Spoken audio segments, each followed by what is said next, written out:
Hello everyone, and let's talk about how the recession that looks like we're entering is driving generative AI adoption. Now, we are in a recession for one quarter. US GDP contracted by 0.3% in the first quarter of 2025, ending 18 previous months of growth. That was before the tariffs were announced. It was in time when tariffs were clearly being announced, so companies were preparing for that by making orders early and making plans and pulling back investments. So the anticipation of tariffs already led to a recession for that contraction of the economy for that first quarter.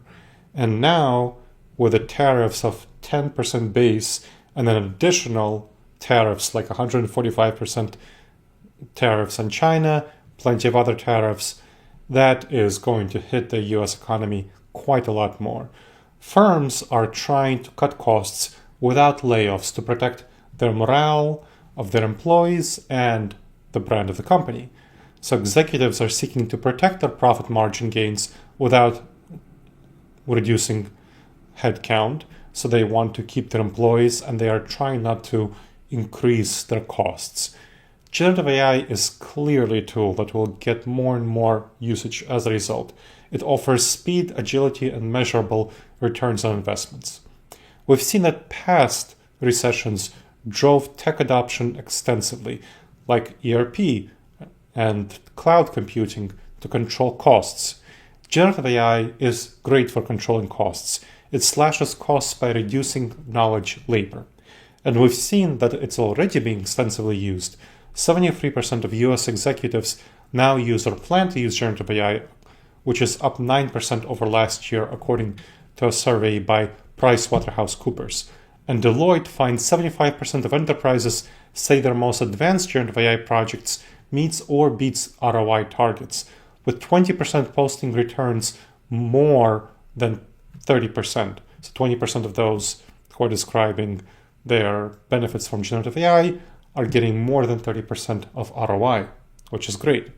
Small business use jumped from 23% to 40% in 1 year, according to the US Chamber of Commerce.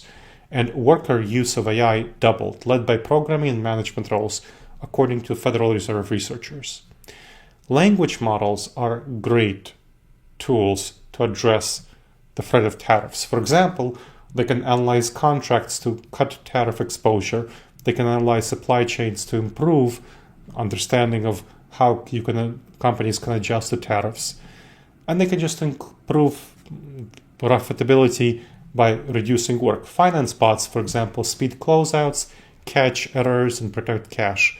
AI-generated images and marketing contents slashes marketing costs, campaign timelines. Designers can turn rough sketches into production-ready blueprints.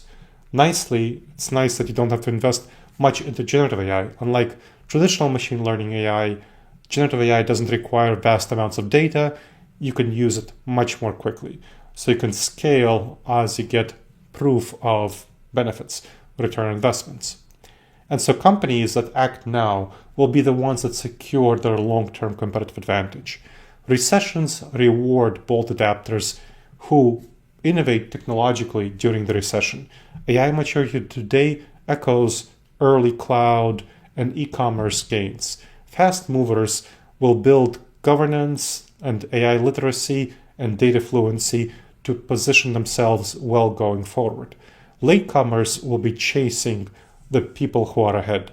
Early AI gains will help set advantage going forward, and this moment is what will define next decade's market leaders. And you should use generative AI and adopt it extensively and thoroughly to make sure that you are the market leader. I hope you enjoyed this episode of the Wise Decision Maker Show. Please make sure to subscribe wherever you checked out the show and leave a review. It helps other people discover the show and it helps us improve the show. And if you have any questions, email me at gleb, Gleb, @disasteravoidanceexperts.com.